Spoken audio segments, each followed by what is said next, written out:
There's a pretty one, Ulysses.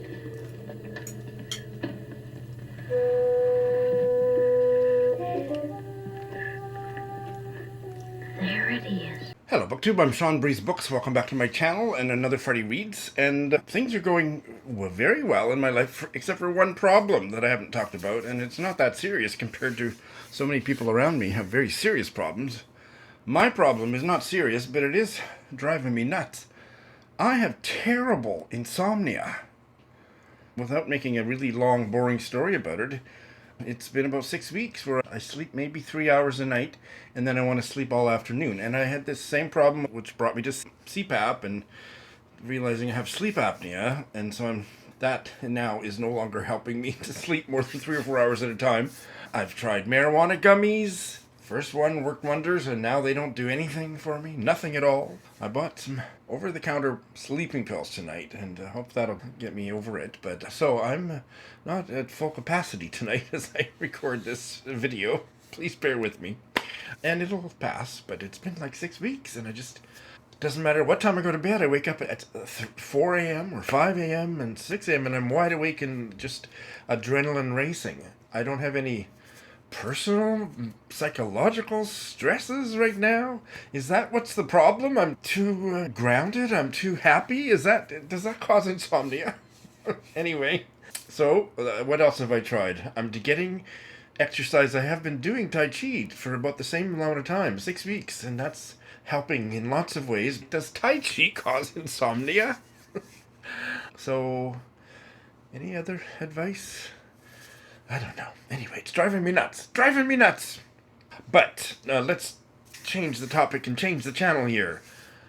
In this mystery guest's own right, they are a wonderful guest. And their appearance as my mystery guest is also memorable in another way that I'll explain a minute after you listen to my great conversation with them. Let's go meet them. This week's mystery guest is the Australian writer Monica Raszewski, joining us from Melbourne. And we're here to talk about her recent novel with the enigmatic title, Crimson Light, Polished Wood, which came out in August. It has one of the most enigmatic covers I've seen all year, too. Monica, welcome. Thank you, Sean. Thank you.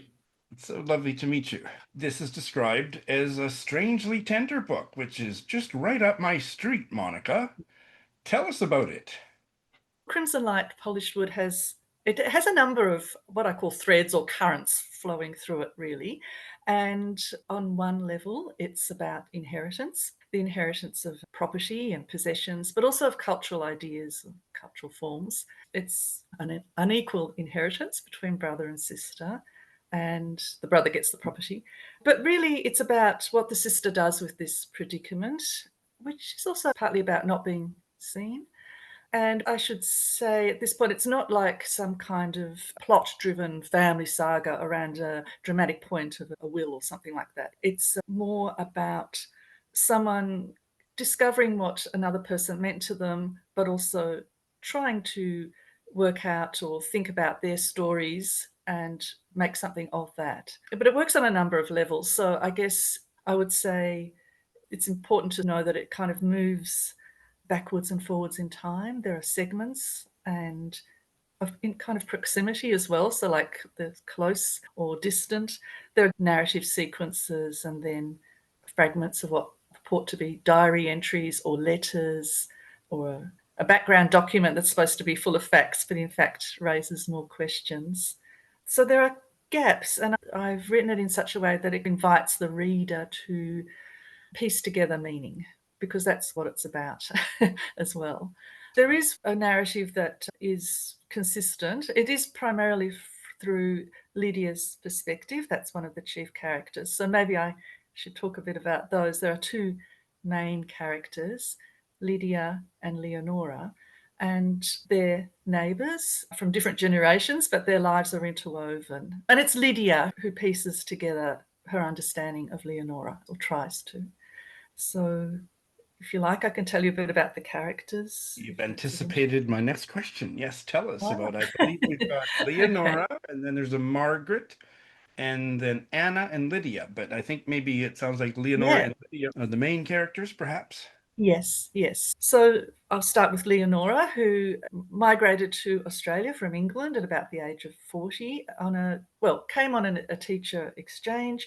She meets another teacher, Margaret, who migrated from Scotland. They fall in love, and Leonora decides to stay, and she moves in with Margaret and Margaret's mother.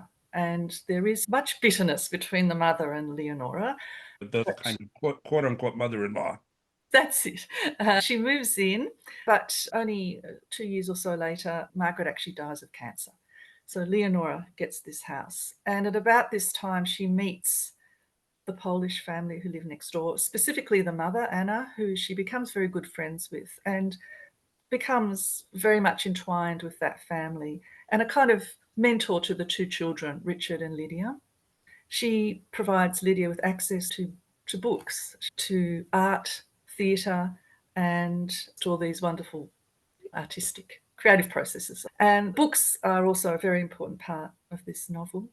Anyhow, as Lydia grows, she and Leonora have slightly different ways of approaching books and writing, and there's a kind of a push and pull there because Leonora likes rules and ways of doing things, and Lydia questions these to some extent. When Richard and Lydia are adults, Leonora dies, and turns out she's left her house to the brother. And so there's this, what does Lydia do with this? There's a silence around it. It's accepted, and she tries to protest, but there's no space for that. And so she helps clear out the house, and she gathers together the objects, the bits and pieces, the photograph albums, the papers that are destined to be thrown out or others don't see or don't wish to see. And she gathers them, and it's a kind of collection she takes away almost secretively, really. She herself doesn't know what to do with it, but there's a kind of an impulse to perhaps write some kind of biographical work because Leonora actually had a life before as a singer. She was an opera singer, but didn't quite left that behind for some reason. Anyway, Lydia, as she looks at this stuff, and they're physical objects as well, she sees multiple Leonoras, and she herself has this sense of fragmentation. So the idea of a biography splinters before it even begins. And she's fascinated with the stories Leonora tells through her diary entries, letters, the different selves she discovers, basically. And so there are a number of truths that she has here and what to do with this. So she, in a way, takes a step to the side and gathers this material. She has friends who are artists on a property in the country and takes this stuff to an old they allow her just to do whatever she likes in this old disused shearing shed. So she takes this material, these objects, and moves in with them. And in that process makes something. She makes a kind of museum or installation from these things. She calls them her poem of objects. And they do transform, they change. She discovers that wonderful thing where an object becomes many things and leads to other possibilities, let's say.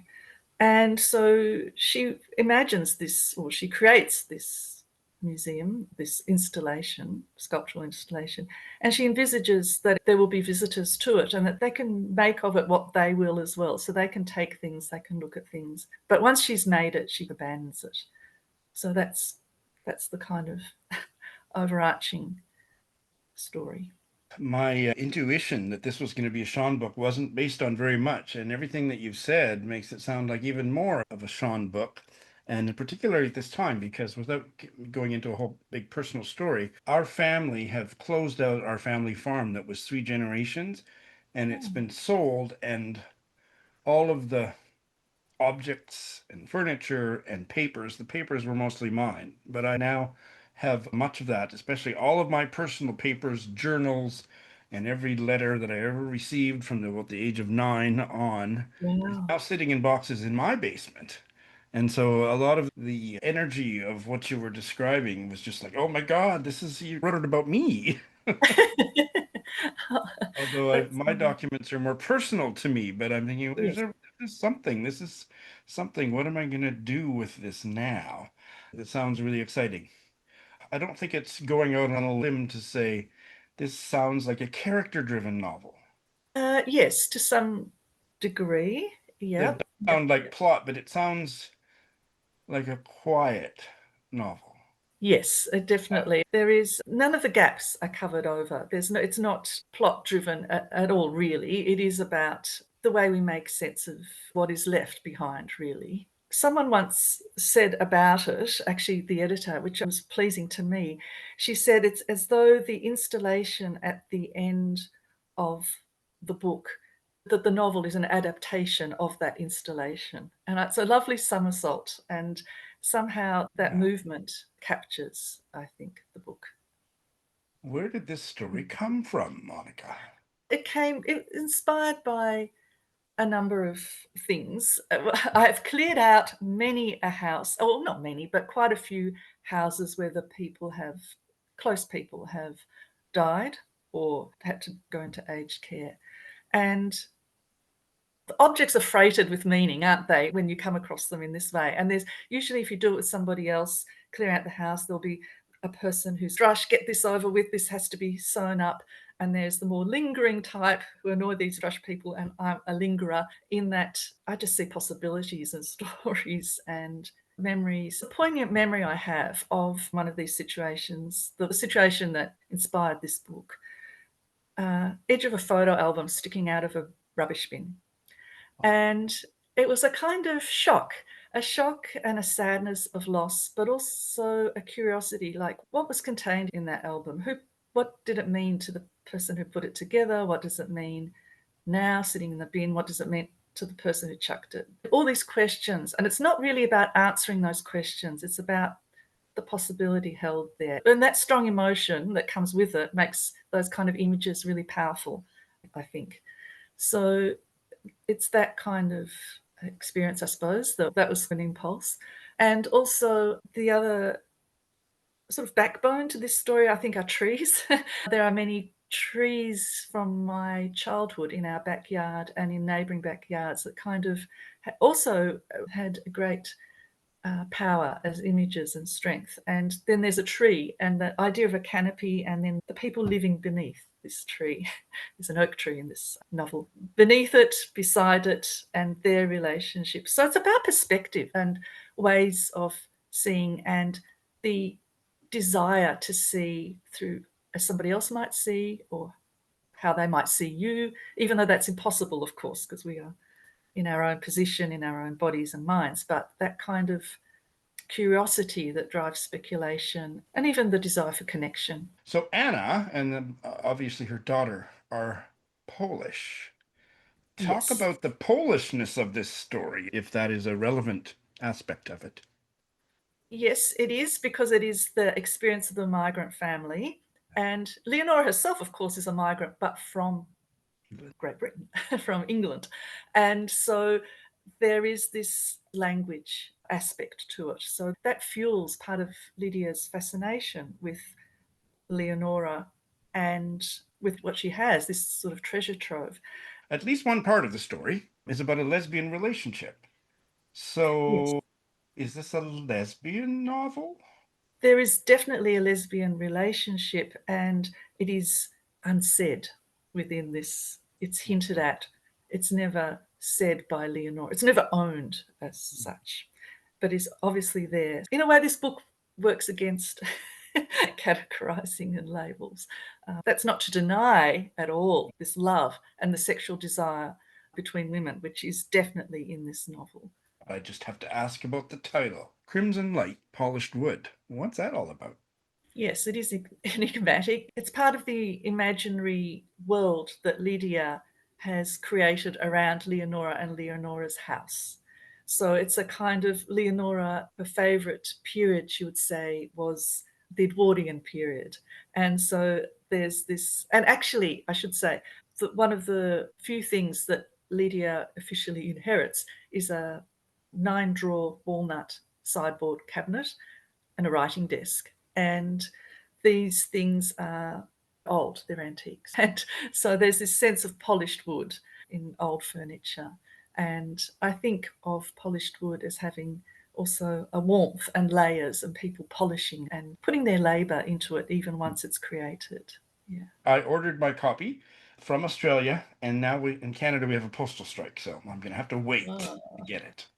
yeah. Tell us about your first novel, The Archaeology of a Dream City, from 2021. Yes. Yes, that was published in 2021, and it is in a similar style. There are segments or sequences, but that is about two cousins primarily, one in Australia and one in a fictional country called Chava in the city of Nadvodom. Martha's, the Australian cousins, various trips there and meeting with this cousin who is almost a double in a way. And a friend pointed it out that at the end of Crimson Light, Polished Wood, there is this installation, this museum.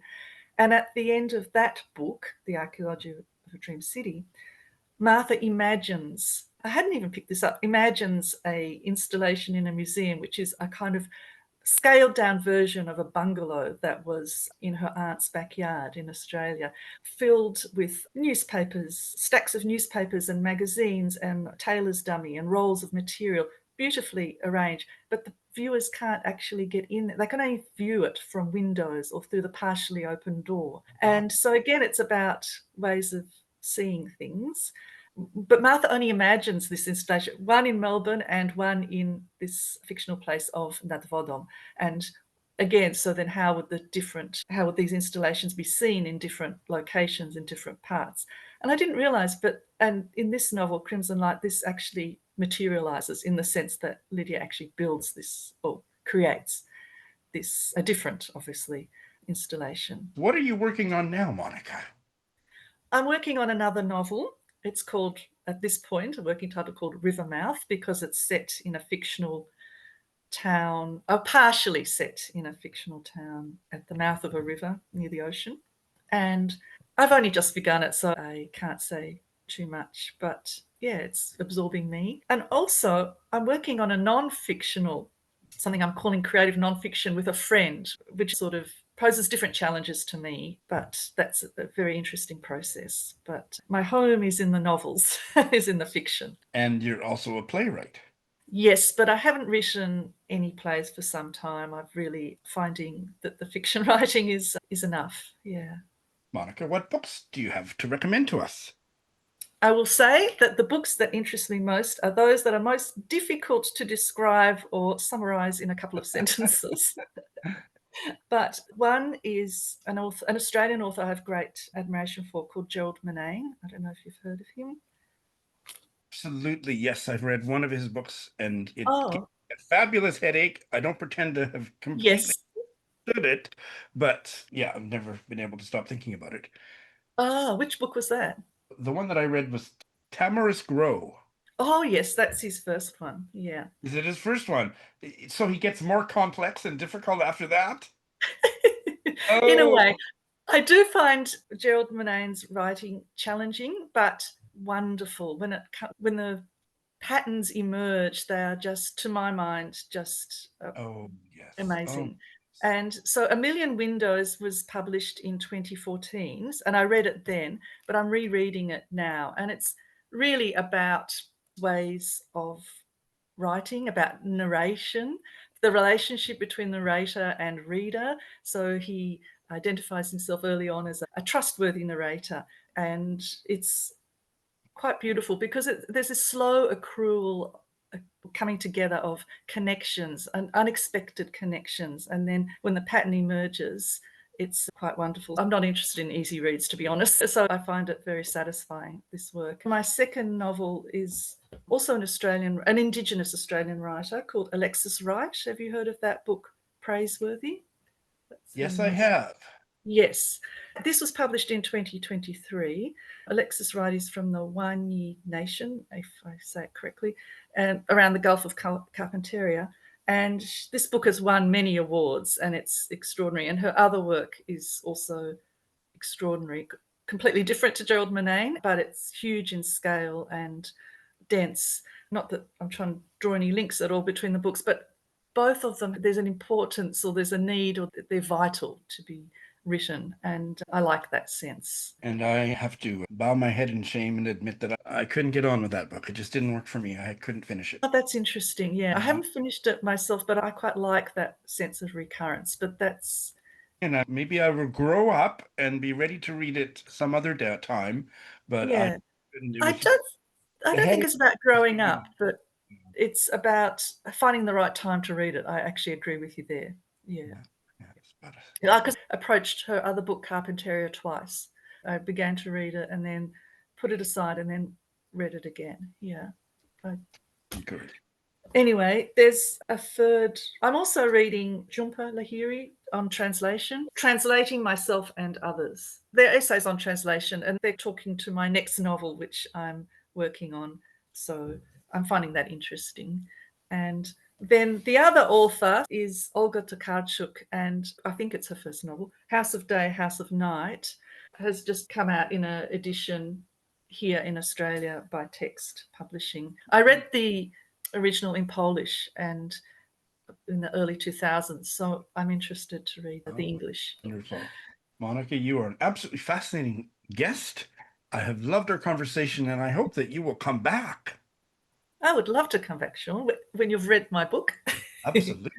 Yes, I can't remember how I happened upon this new release, Crimson Light Polished Wood, but it just captured my imagination. And the more she told me about it, the more I think it's going to be a Sean book. I really enjoyed talking to Monica. I was hinting that this was a kind of a memorable mystery guest spot because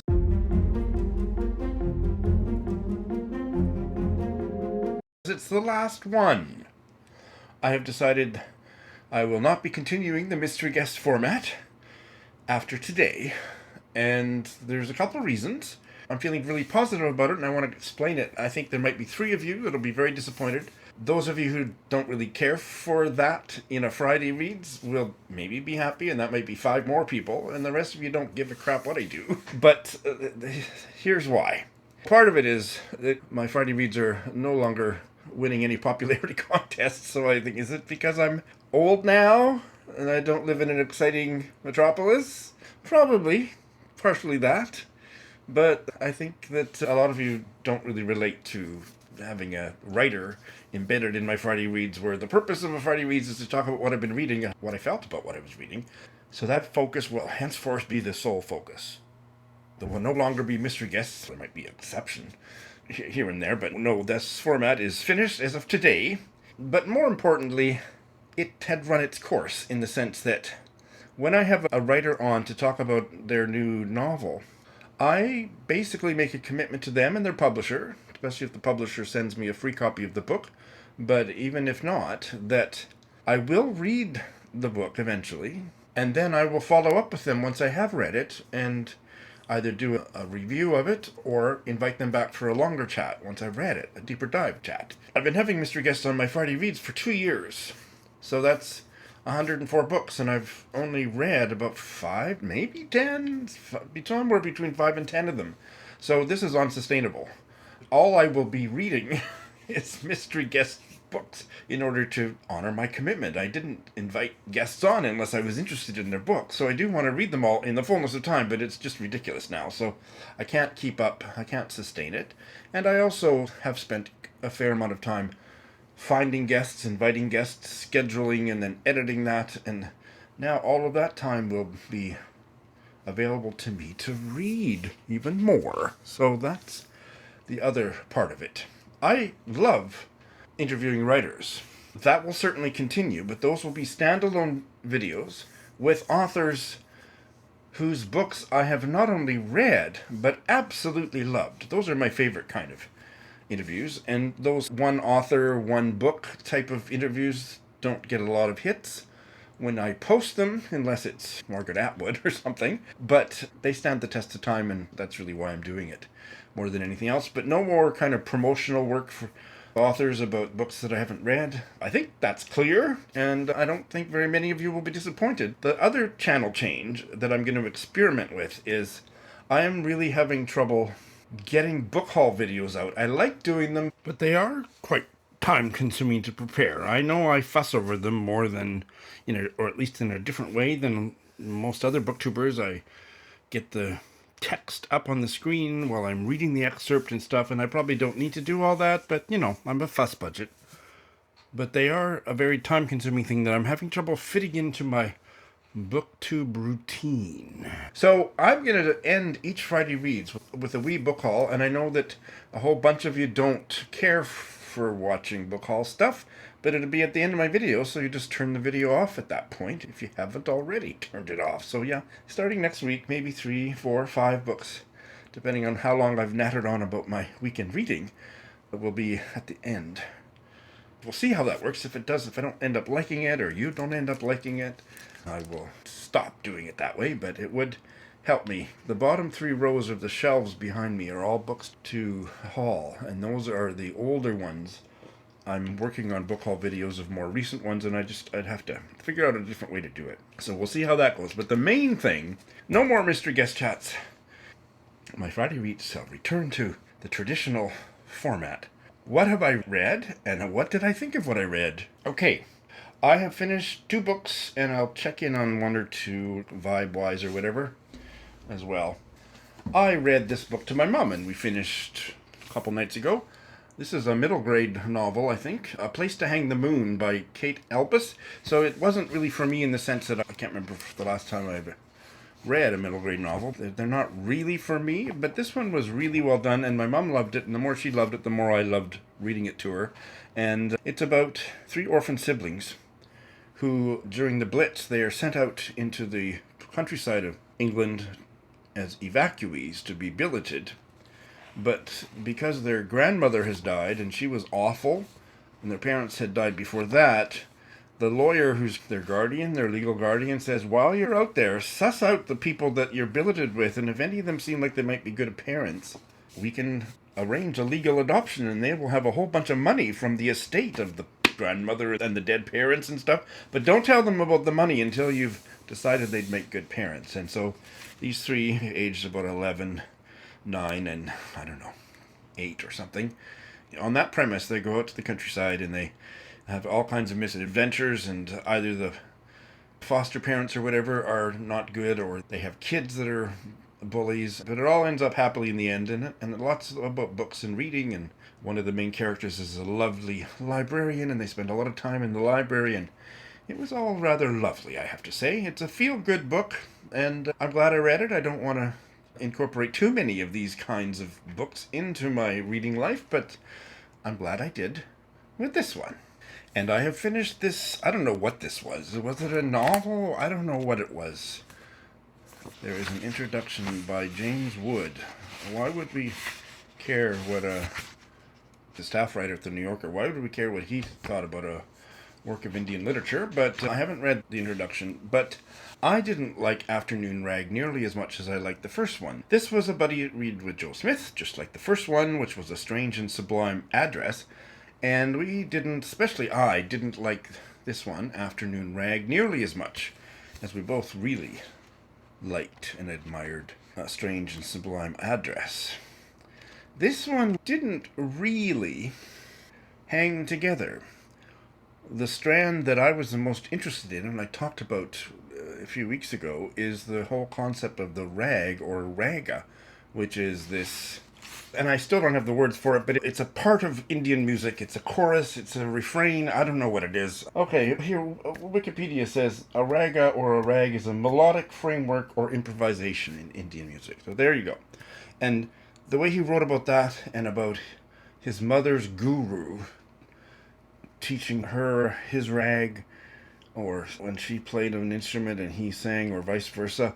It was beautiful to read about. I didn't retain any of it. It was gorgeous writing.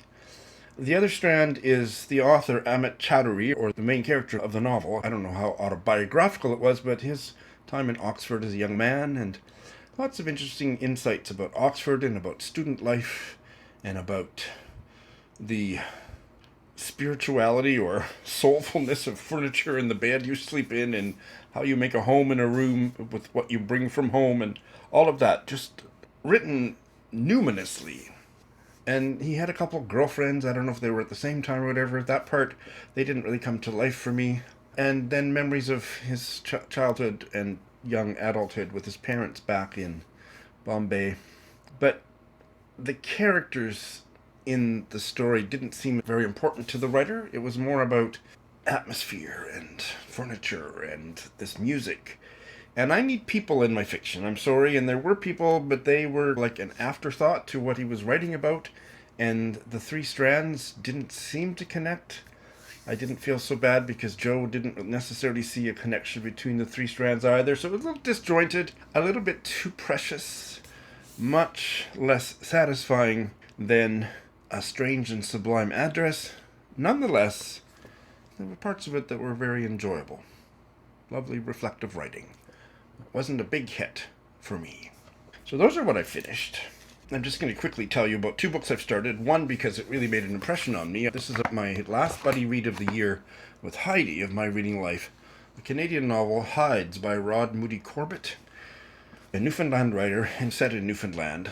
The premise is fascinating, but beyond the premise, it's really grabbed Heidi and I, the narrative voice. Our narrator is a kind of loserish sessional English prof. Like, he only gets those sessional appointments term by term that pay $12 an hour or whatever. He's never got tenure or done anything. He's got a PhD, and he's maybe in his 40s or 50s.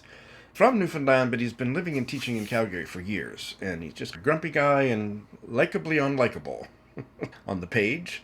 And then there's this tragedy that a year ago, one of his best friend's sons, a best friend back from Newfoundland, his son was in Calgary, so much younger than our narrator, and our narrator befriended him or whatever. He was a track star and 20-something, and he was killed in a mass shooting in Calgary. I don't think there's been a mass shooting in Calgary like this was on the subway or whatever, but in the story there was, and this young man was killed. And so in the present of the novel, this group of male friends of the dad who lost his son a year ago, somebody comes up with the ridiculous idea that they should go on a hunting trip back in Newfoundland to commemorate the 1-year anniversary of the son's murder. And our protagonist is going, what the hell? I can't think of anything less appropriate. But he acquiesces, especially when he finds out that it's all expenses paid. So he's flying back to Newfoundland and going on this hunting trip. He's got a very conflictual relationship with his dad, and all that's entertaining and really interesting character work, and that dyspeptic, grouchy voice is very appealing. I think it's going to be great. So far, very impressed. And I have started the next book for Mum, and that is another old British women's fiction book set in Britain, but the author is Canadian, although she lived in the UK. Latchkey Ladies by Marjorie Grant. Published in 1921, and it's set in World War I. I think handheld press that brought a lot of this stuff back into print is now gone belly up, but I'm not 100% sure. And I have to say that we've read a couple chapters, maybe 3, and the writing's great and the story is interesting. So Latchkey Ladies were the single women in London, or maybe not only in London, but that had to work. And there was lots of women's work during World War I, and they were doing that, and they were living in rooming houses and small flats and eating at boarding houses, and it's about a group of them. Their personalities are all coming to life, and there's a couple elderly ladies that take their dinner at the Mimosa Club, and they are very judgmental, especially one who is, I think, a retired lady-in-waiting to Queen Mary, and she takes her dinner there, and she looks down her nose at these young, flighty 19, 20, 25-year-olds that are living independently in a world that's pretty devoid of men because they're all at the front, and it's a little bit funny and very entertaining, and the writing is great. And that is all I have to say. I am not at my brightest today. I'm a little bit scatterbrained. I hope there's been something in here for you to enjoy, especially the mystery guest, the last one. And thanks for watching.